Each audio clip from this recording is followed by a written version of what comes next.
בשיעור הקדמה לתלמוד 10 הספירות, אנחנו באות למ"ח, נמשיך להרחיב את החיוב של העסק בתורה ומצוות לשמה, שהתחלתי לדבר בו.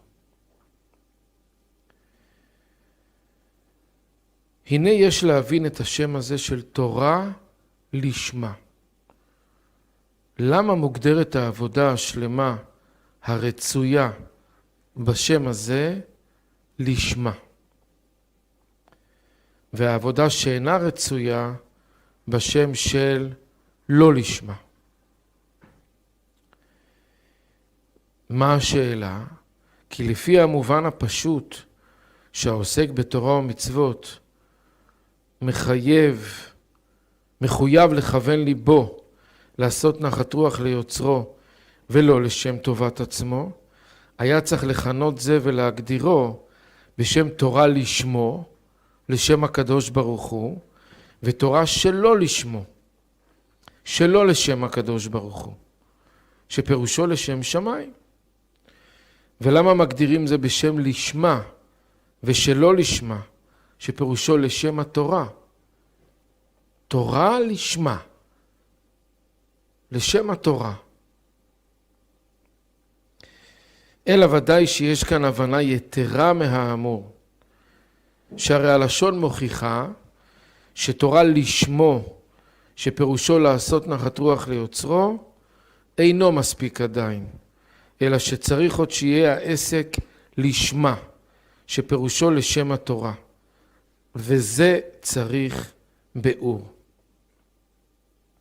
למתת, והעניין הוא כי נודע ששם התורה הוא תורת חיים, כאמור כמו שכתוב בפסוק, כי חיים הם למוצאיהם.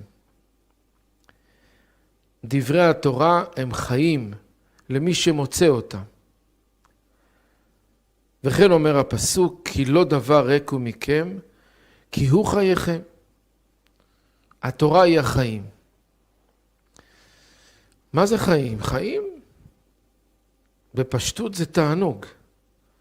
התורה אמורה להיות התענוג של החיים. וכיוון שכן, הרי פירושה של תורה לשמה, אשר העסק בתורה ומצוות מביא לו חיים ואריכות ימים. כי אז התורה היא כשמה. כשמה כן היא. שאדם יש לו חיים, שהוא נהנה, שהחיים שלו מלאי תענוג וסיפוק, אז ממילא יש לו אריכות ימים. האדם, כאשר יש לו תענוג, נחמד לחיות, אז החיים מתארכים. מתי החיים מתקצרים? כאשר זה לא כיף לחיות. חיים מלאי עצבות, מרירות, כאב, סבל, ייסורים. אז ממילא החיים מתקצרים, כי לא נעים, העסק לא נעים. אז המערכת עצמה מקצרת את שנותיה. עיקר החיים תלוי בשמחה ותענוג. כשיש שמחה ותענוג, האדם רוצה לחיות. ובאמת, בעזרת השם, הוא חי. אז לכן, יש את המושג תורה לשמה. השם שלה תורת חיים. כלומר, אנחנו צריכים לקיים תורה ומצוות בשביל להגיע דרך התורה לתענוג, לסיפוק ולחיים. זה נקרא תורה לשמה. עכשיו השאלה היא באיזה אופן אנחנו חיים שמחים ומענגים. באופן הזה שאנחנו קונים אהבת אלוקים ואדם, אז יש לכל החיים צורה מאוד משמחת. ולהפך, כאשר כל החיים בנויים על אהבה עצמית, אז לכל החיים יש צורה מאוד כואבת, כי תמיד חסר לאדם משהו. אם כל החיים שלו בנויים על קבלה, אז תמיד חסר משהו, אף פעם האדם לא יכול לקבל את מה שהוא רוצה. אבל אם החיים בנויים על השפעה, תמיד אפשר להשפיע. להשפיע תמיד אפשר. אפילו אם האדם נמצא באיזשהו מצב שמבחינה אובייקטיבית מוגדר כמצב לא טוב, אבל גם אז האדם יכול לומר, אם הבורא רוצה שכך יהיה המצב, אז אני רוצה לשרת אותו ולהשפיע לו נחת רוח, ובאמת לקבל את המצב שהוא נותן לי. אז אפילו במצב הכי נמוך האדם יכול להיות משפיע, ולהוציא שמחה וחיים מזה. שהוא משרת את המלך הגדול. מי שאינו מכוון את ליבו ודעתו לנאמר, נמצא שהעסק בתורה ומצוות מביא לו את ההפך מהחיים ואריכות ימים, חס ושלום. דהיינו לגמרי שלא לשמה. שהרי שמה הוא תורת חיים. אז שימו לב, בעל הסולם הופך פה לגמרי את כל הנתונים. תורה לשמה פירושו לשם חיים, תענוג, שמחה ואריכות ימים. זה לא מספיק תורה לשמו, כאילו לשם הקדוש ברוך הוא, אלא תורה לשמה דווקא, בכדי שהאדם ידע שהוא צריך על ידי קיום התורה והמצוות להגיע לחיים של תענוג.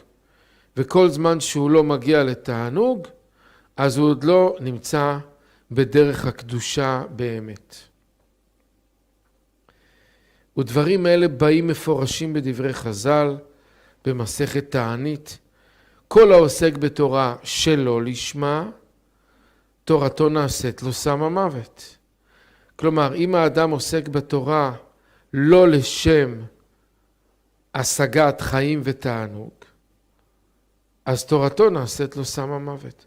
וכל העוסק בתורה לשמה, תורתו נעשית לו סם חיים. כי התענוג והחיים האמיתיים זה כאשר האדם מגיע למצב של רצון להשפיע ושל אמונה. כאן מונחים החיים האמיתיים.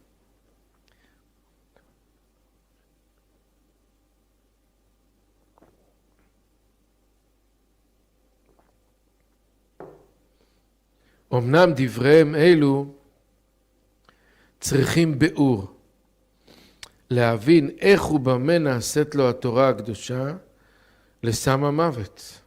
המעט הוא שמתייגע לריק ולבטלה, ואין לו שום תועלת מטרחתו והגיעתו, חס ושלום, אלא עוד שהתורה והעבודה בעצמה נהפכת לו לסם המוות, שדבר זה מטמיע מאוד. מדוע התורה נהפכת להיות סם המוות? לא מספיק שהאדם עובד ועובד בחינם, אז עוד התורה בעצמה נהפכת להיות לו סם המוות. איך להבין את הדבר הזה? זאת אומרת, הקושיה היא חזקה, כי מספיק היה לומר שאם האדם לא מגיע למצב של אהבת הזולת, ממילא הוא לא מגיע לדבקות בהשם ואין לו תענוג בחיים. אבל כאן חכמים אומרים, התורה בעצמה מתהפכת להיות לסם המוות. משמע שהתורה בעצמה, אם הוא עוסק בה באופן הלא נכון, היא מנתקת אותו מהבורא, מנתקת אותו מהשמחה והחיים האמיתיים. את זה רבנו בעל הסולם רוצה להסביר. אות מם. נבין מתחילה את דברי חז"ל במסכת מגילה, שאמרו יגעתי ומצאתי, תאמין. לא יגעתי ומצאתי, אל תאמין. יש להקשות על הלשון יגעתי ומצאתי, שנראים כתרתי דסתרי הדדה. זאת אומרת, שתי הלשונות נראות שהן סותרות אחת את השנייה. למה? שהרי יגיעה עניין עבודה וטורח שנותנים במחיר כל קניין רצוי. שבעד קניין חשוב נותנים יגיעה מרובה, ובעד קניין פחות נותנים יגיעה מועטת. אז יגיעה זה דבר מכוון. אני מתייגע בכדי להשיג משכורת בסוף החודש. אני מתייגע בכדי להשיג את היכולת לקנות מכונית. אז המושג יגיעה זה דבר יזום ומכוון, לא דבר מקרי ומזדמן. והיפוכה היא מציאה. מציאה זה לא דבר יזום. דרכה לבוא אל האדם בסך הדעת לגמרי, בלי שום הכנה של טורח ויגיעה ומחיר. מציאה זה דבר מקרי. ואם כן, איך חכמים הדביקו את שתי המושגים האלה? יגעתי ומצאתי. מה קשור יגיעה עם מציאה? אם יגיעה יש כאן, היה צריך לומר יגעתי וקניתי, או יגעתי וזכיתי, ולא יגעתי ומצאתי. אות מ"א, והנה איתה בזוהר. איתה, הפירוש הוא כתוב. מצאנו כתוב בזוהר. על הפסוק ומשחריי ימצאוני. מה זה המושג משחריי? מי שמחפש אותי.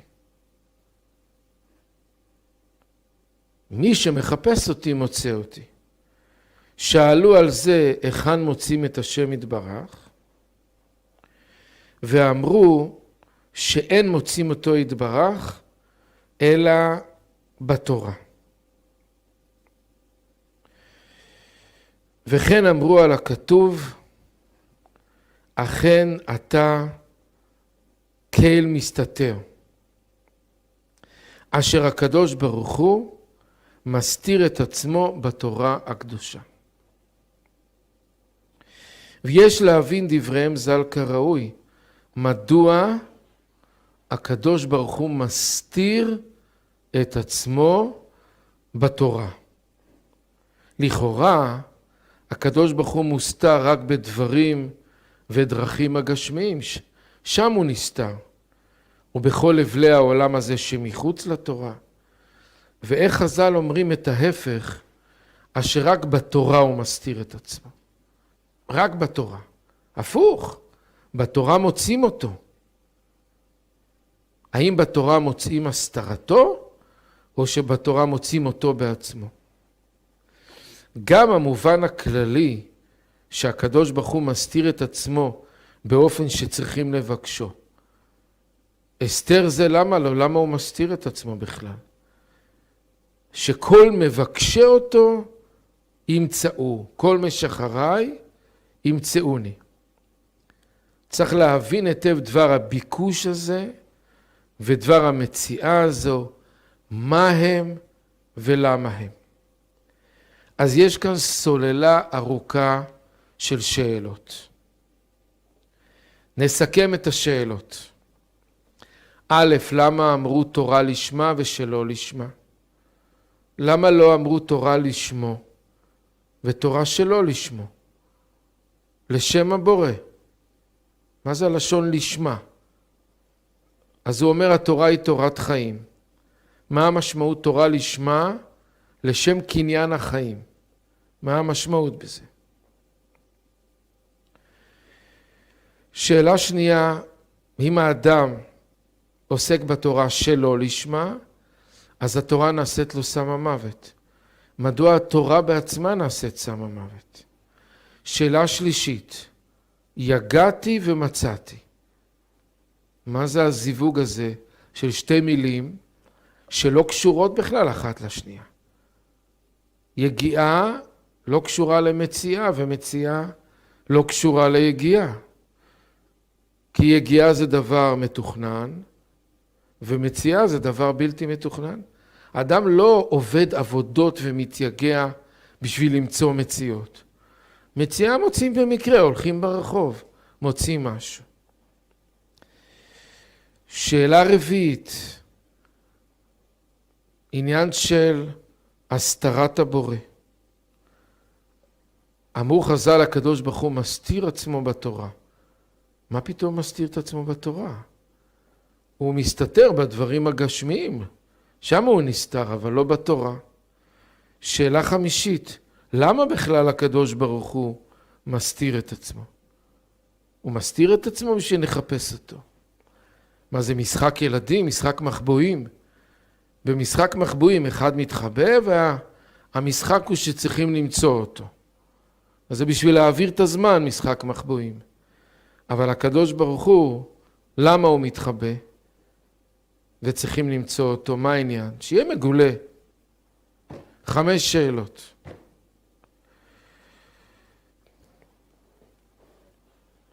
בדרך כלל רבינו בעל הסולם היה אומר הרבה,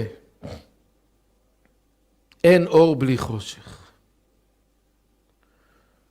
כלומר, כל החיים מסודרים באופן הזה של חושך ואור. החושך הוא צער וסבל ומכאוב, זה הכנה לאור. ובזמן החושך האדם צריך אז לאחוז בבורא, לחשוב על הבורא, להאמין בבורא, לא לעזוב. לא לעזוב. וסוף הכבוד לבוא. איזה כבוד? גילוי כבוד השם. לכן רבנו בעל הסולם בנה את כל החיבורים שלו באופן הזה. סוללה של שאלות, ואחרי זה הוא כותב מאמר, דרך מסוימת, השקפה מסוימת, ועל ידי קניין ההשקפה הזאת, ממילא כל השאלות נפתרות. אז השאלות הן כלי, חושך, והתשובות הן אור. את צריך לאחוז טוב טוב בשאלות, בשביל לקבל את התשובות. כי אם אדם מדלג על השאלות, הוא רוצה כבר ישר את התשובות, אין לו סבלנות, אז הוא לא יוכל לקבל את התשובות כמו שצריך. לא במוח ולא בלב. לכן צריכים ללעוס טוב טוב את השאלות, בשביל לקבל את התשובות. לכן ההלכה בליל פסח, בלע מרור, לא יצא ידי חובתו. אם אדם מתחכם ובולע את המרור, במקום לטחון אותו בשיניים, אומרת ההלכה, לא יצא ידי חובתו. כי התפקיד של המרור הוא לגרום הרגשה של מרירות חזקה. מדוע? בכדי לקבל אחר כך את התשובות לשאלות.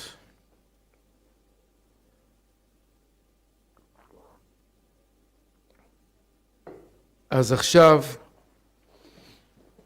הוא מתחיל לתת את התשובה. לפעמים התשובות נמשכות על דפים ארוכים, כלומר, הוא סולל בפנינו השקפת עולם, כי האמת שחסרה לכולנו השקפת עולם אמיתית, שבנויה על חוכמת האמת, על תורת הקבלה, על הזוהר הקדוש. אם לא לומדים את הדברים בצורה ממוקדת ויסודית, אז זה מאוד חסר. אצל גברים ואצל נשים. נשים, אני חושב, הרבה מבשלות באמצע השבוע ובמיוחד בהכנות לשבת, ותוך כדי שומעות רדיו. ויש היום הרבה ערוצים חרדים ברוך השם, והרבה רבנים וכו'. ושומעים כל מיני דעות שם. לא תמיד זה משהו כל כך מדויק. כי יש הרבה דעות, הרבה רבנים. אז כמו שכבר דיברנו כמה פעמים, בעיקר במאמר החירות, במתן תורה, שהסביבה היא חשובה מאוד. והסביבה זה אנשים, ספרים, וגם המדיות השונות. שאלה מאיפה האדם לוקח הזנה לנפש שלו. חשוב שההזנה תהיה ממקור אמיתי. מה זה מקור אמיתי? אנשים שדבוקים בספרי אמת, בדרך אמת. האמת היא שזה לא פשוט. זה לא פשוט.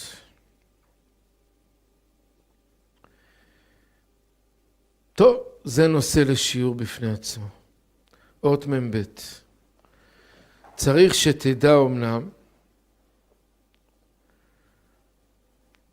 אשר סיבת כל הריחוק הזה, שאנו רחוקים כל כך מהשם יתברך, ומה שאנו עלולים כל כך לעבור על רצונו יתברך, אין כל זה אלא משום סיבה אחת, שנעשתה למקור לכל המכאובים והייסורים שאנו סובלים, ולכל הזדונות והשגגות שאנו נכשלים ובאים בהם חס ושלום.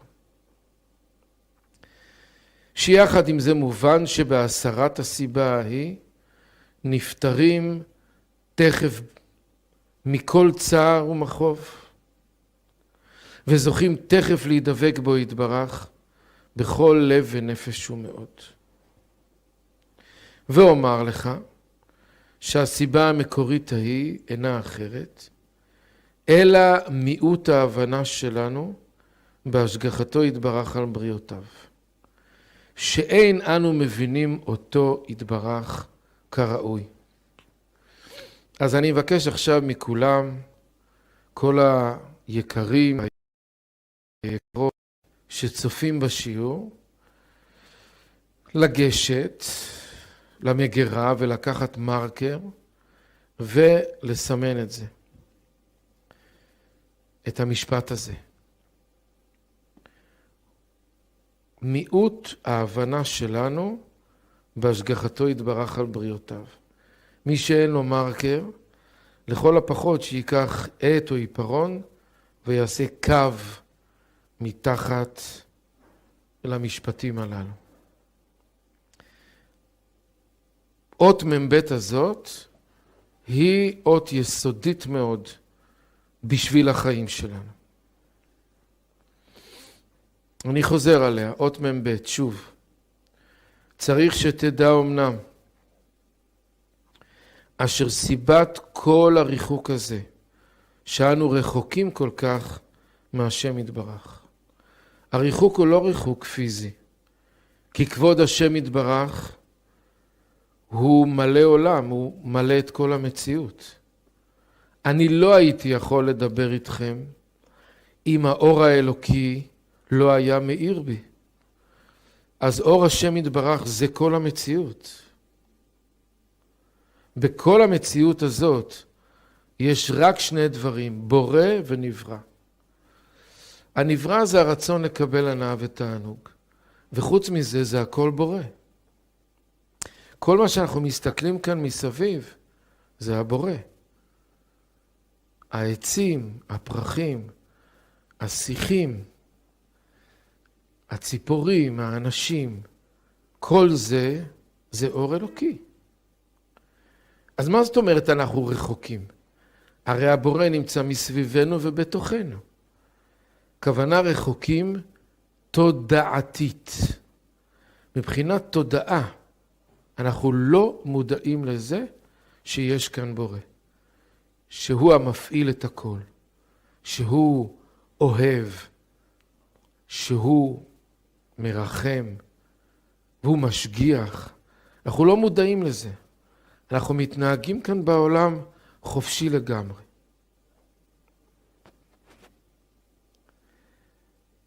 לפעמים קורה לנו שאנחנו נכנסים הביתה או לאיזשהו מקום ונדמה לנו שאנחנו לבד.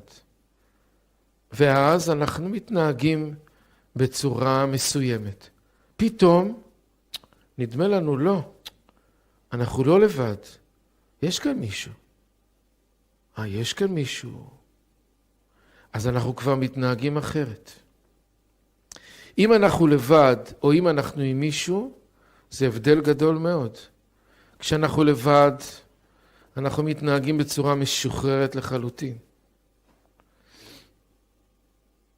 משוחררת מכל הבחינות.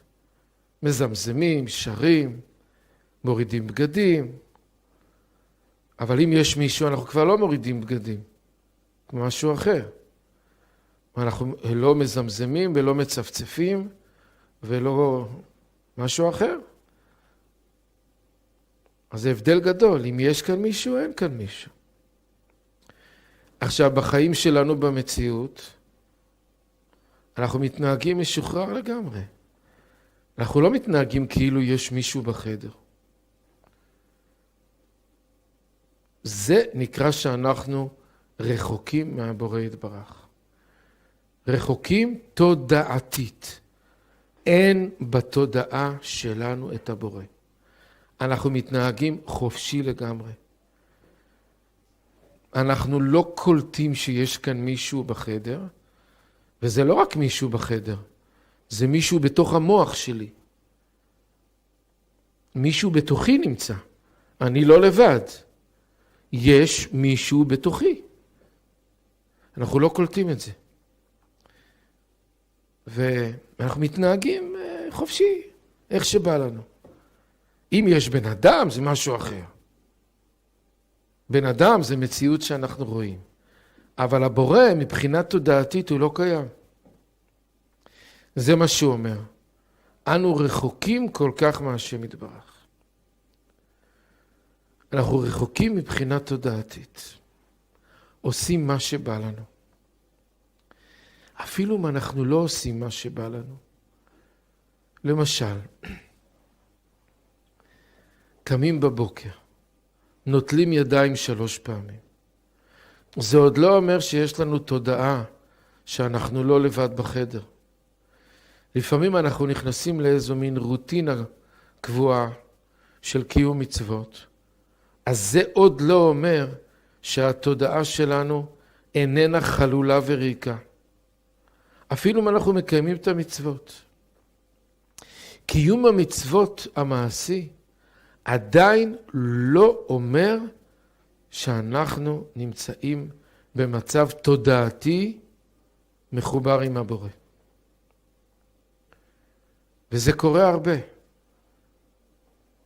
אצל גברים אני יודע. אצל נשים אני לא יודע. נשים יכולות לספר. אבל גברים באים בבוקר להתפלל, שמים טלית, שמים תפילין. הרבה מאוד מהגברים סבורים שהם לבד לגמרי. אין, לא מרגישים בורא. אין בתודעה את הבורא. וכך כל היום כולו. אנחנו מסתובבים חילונים. חילונים עם כיפה. חילונים שומרי תורה ומצוות. שמעתם פעם הגדרה כזאת? חילונים שומרי תורה ומצוות. כי מה זה חילוני? חילוני, לפי התורה, זה זר, אדם זר. אז זה קורה. אנחנו שומרים תורה ומצוות, אבל בזרות מוחלטת יחסית לקדוש ברוך הוא.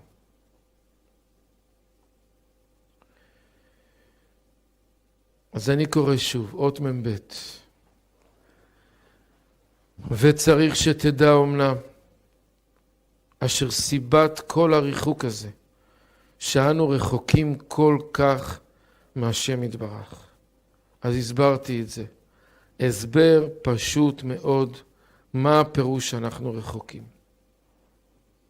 אנחנו לבד בחדר. וממילא אנו עלולים לעבור כל כך על רצונו יתברך, בגלל שאנחנו מרגישים את עצמנו לבד, אין פה אף אחד. אז אנחנו עושים מה שאנחנו רוצים. עלולים לעבור מאוד על רצונו יתברך, ואני מוסיף ואומר שגם אם מבחינה מעשית אנחנו לא עוברים על רצונו יתברך, אנחנו עדיין מבחינה תודעתית מנותקים ממנו.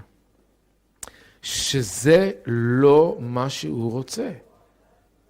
הבורא יתברך בוודאי לא רוצה כזה דבר. וזה כתוב הרבה בנביאים, הנביאים אומרים כל מיני מילים ומשפטים בסגנון של למה לי כל עבודתכם, מאסתי בעבודתכם. העבודה שלכם נמאסה עליי. מדוע? אני בראתי את כל המציאות בכדי להיטיב לכם, שיהיה לכם חיים של תענוג. והתענוג האמיתי, זה בזמן שהתודעה מלאה מאור השם יתברך. המוח, הלב. אלה הם חיים. ואנחנו מנהלים חיים כמו סתם קופים, בלי משמעות, בלי תודעה. זה ודאי לא מה שהבורא רוצה.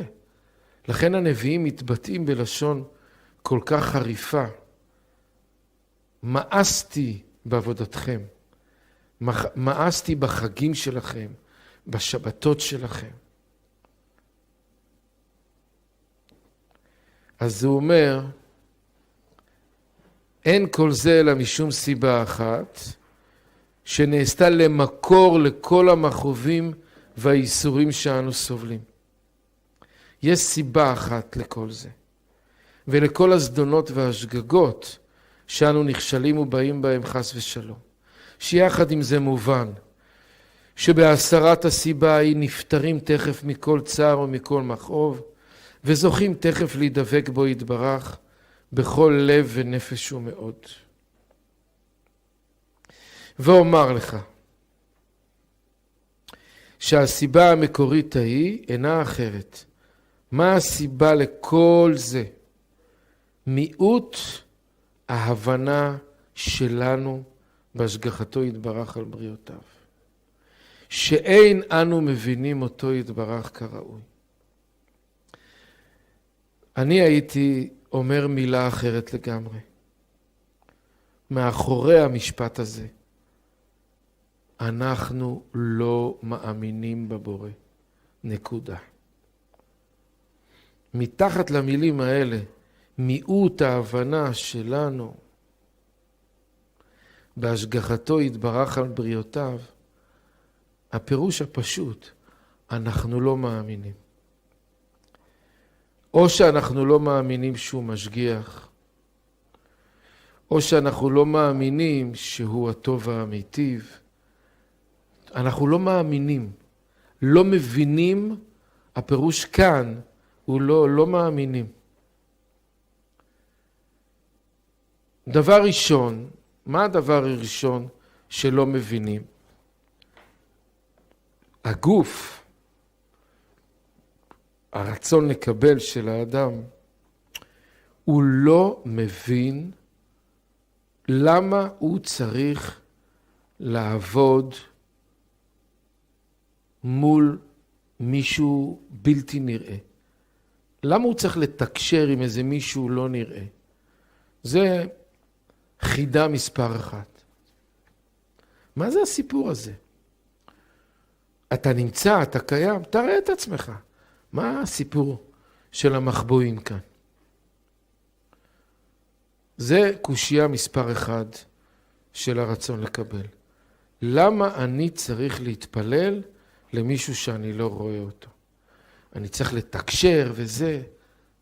זה כמו שאני מדבר עם קיר. כמו שהקיר עונה לי, ככה גם הוא עונה לי. אותו דבר. זה קושיה מספר אחד. אז זה נקרא מיעוט ההבנה. מיעוט ההבנה מספר אחד בחיים שלנו, זה הדבר הזה. אני צריך להתנהל כל היום כולו, מול מי? אני לא יודע. לא יודע שום דבר. כן קיים, לא קיים, לא יודע מה. אז טוב, אז מביאים פה הרים של ספרים וסרטים ביוטיוב, הוכחות לזה שהבורא קיים. טוב, קיים, נו, אז תראה את עצמך. מה הסיפור פה? מה העניין? זה חוסר ההבנה מספר אחד. מה שאני רוצה לומר זה שיש הרבה הסברים, הרים של הסברים. ספרים נכתבו. ממש, הרים של הסברים. אתה רק מקיש בגוגל, אתה מקבל הסברים וסרטים בלי סוף. מכאן ועד הודעה חדשה. יש היום עשרות, אולי מאות ארגונים שמספקים את כל ההסברים. יש אינפלציה של הסברים. ארגונים, ערכים והידברות וחב"ד ואש התורה, ממש בלי סוף. לב לאחים ויד לאחים, כולם ארגונים טובים ונפלאים. אבל אחרי כל הארגונים האלה, ואחרי כל ההסברים האלה, אז בזמן שהרצון לקבל שלי רוצה איזה תענוג חריף, אז זה לא מעניין אותו כל ההסברים האלה. פשוט לא מעניין אותו. הסברים זה נחמד מאוד בארון הספרים, אבל עכשיו אני רוצה איזה משהו. אז שיראה את עצמו וגמרנו. מה זה המשחק הזה? או אם איזה מישהו פגע בי, קבל עם ועדה, בייש אותי, העליב אותי. אז עכשיו אני צריך לכבוש את עצמי, ולא להתנקם בו, ולא לענות לו, ולהפך, לדון אותו לכף זכות. ואני רותח, יוצא לי עשן מהאוזניים, מרוב רתיחה. אז הגוף לא מקבל בזמן הזה, הגוף לא מקבל את כל ההסברים, זה לא מעניין אותו. הגוף רוצה תשובה פשוטה. תשובה פשוטה, לא פלפולים, לא... תשובה פשוטה, כן? אתם רואים אותי עכשיו במסך. זה פשוט, זה טבעי, זה מה שהגוף רוצה. הגוף רוצה לראות שהכל יהיה פשוט וטבעי, זה הכל. זה חוסר ההבנה מספר אחד בחיים שלנו. אחר כך יש עוד הרבה אי-הבנות, זאת אומרת, בן אדם מקבל כל כך הרבה איסורים, כל כך הרבה כאבים, לא מבין מה רוצים. ועוד באים ואומרים לו שהבורא הוא טוב ומיטיב.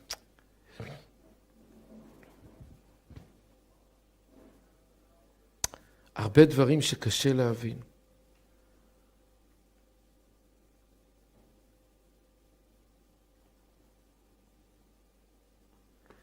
אדם מסתכל על התמונה של אורי אנסבכר, השם ייקום דמה. בחורה תמימה. למה מגיע לה שיתנפל עליה איזה ערבי ויפרק אותה לגורמים? למה מגיע לבחורה הזאת את זה? מה, איזה חשבונות, מה, לא יודע. אנחנו לא מבינים מה קורה פה. לא מבינים מה הולך כאן. קורונה, זה, אנשים הולכים עם מסכות. זה נראה כל כך מצחיק, כל הדבר הזה. אנשים הולכים עם האף והפה מכוסים. בשביל מה הבורא צריך איזה מין חגיגת מסכות כזאת? מה זה, פורים עכשיו? המציאות לא מובנת, מה רוצים פה?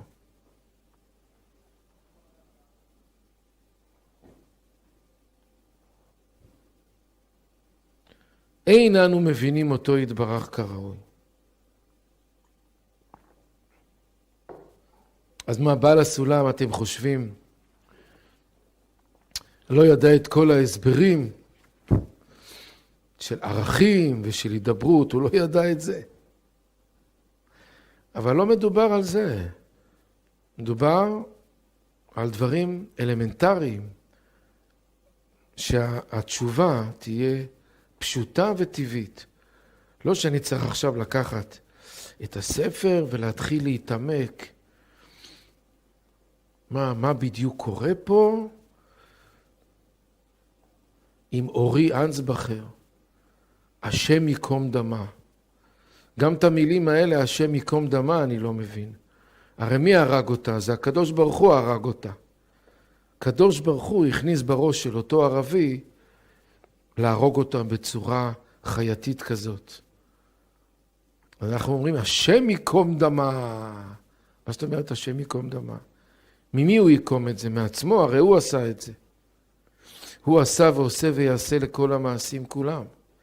אני מכיר את כל התשובות, רבותיי, תרגעו. מכיר את התשובות, את ההסברים, כל דבר יש תשובה.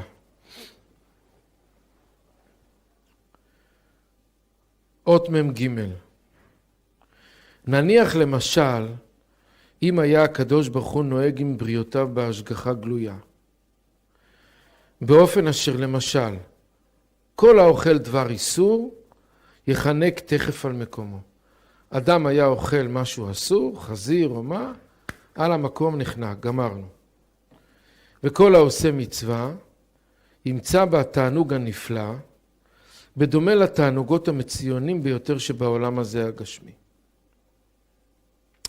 כי אז מי פתי היה מהרהר אפילו לטעום דבר איסור, בשעה שהיה יודע שתכף יאבד מחמתו את חייו, כמו שאינו מהרהר לקפוץ לתוך דלקה.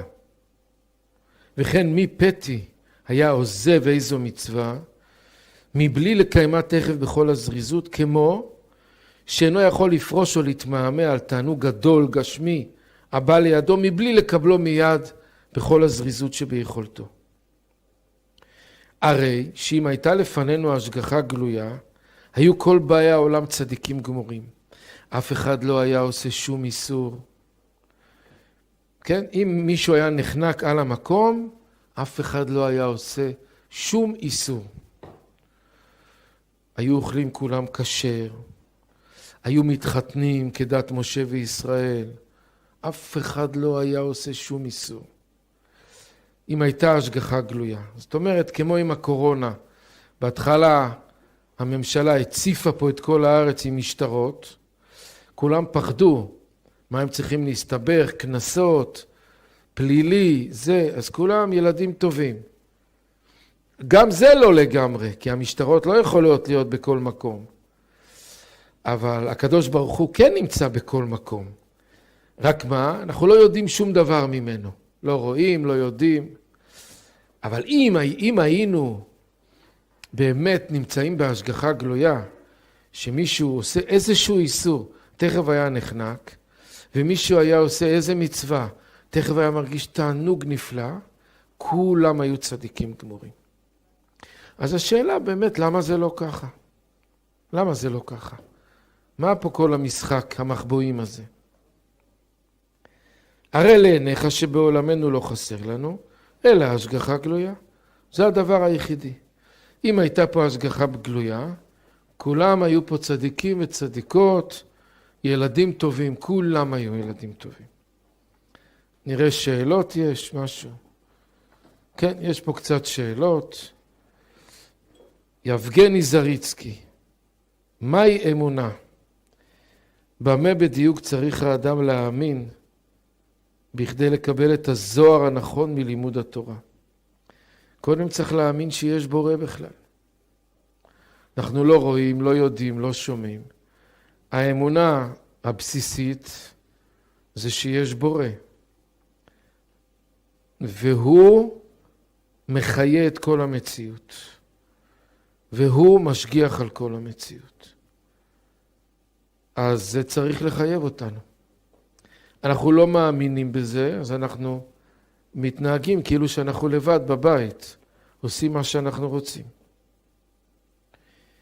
אליס, האם אומר מציאה כדרך נתינה שאינה תלויה ביגיעה שלנו? אחר כך אומר יגעתי ומצאתי תאמין. משמע שהמציאה באה רק אחרי יגיעה. האם מתכוון לחוק משלא לשמה מגיע לשמה? כן, באופן כללי כן. למה צריך היה אברהם להוליד קודם את ישמעאל ואחר כך את יצחק? בגלל שיתרון האור ניכר דווקא מתוך החושך. רבקה ושלמה כץ, הרב אומר שאנו מאמינים או לא מאמינים, וכי אין מדרגות גם באמונה. יכול להאמין בהשגחת השם, אבל היצר עובד, כמו הרבה דברים. צבי כהן אומר, תש"פ זה ראשי תיבות, תהיה שנת פורים. כולם עם מסכות. מדרגות באמונה, אתה אומר. כן, יש מדרגות באמונה. יש מדרגות. שאלה אם אנחנו מתנהגים כאילו שאנחנו נמצאים בבית לבד או לא. יש כל מיני מדרגות.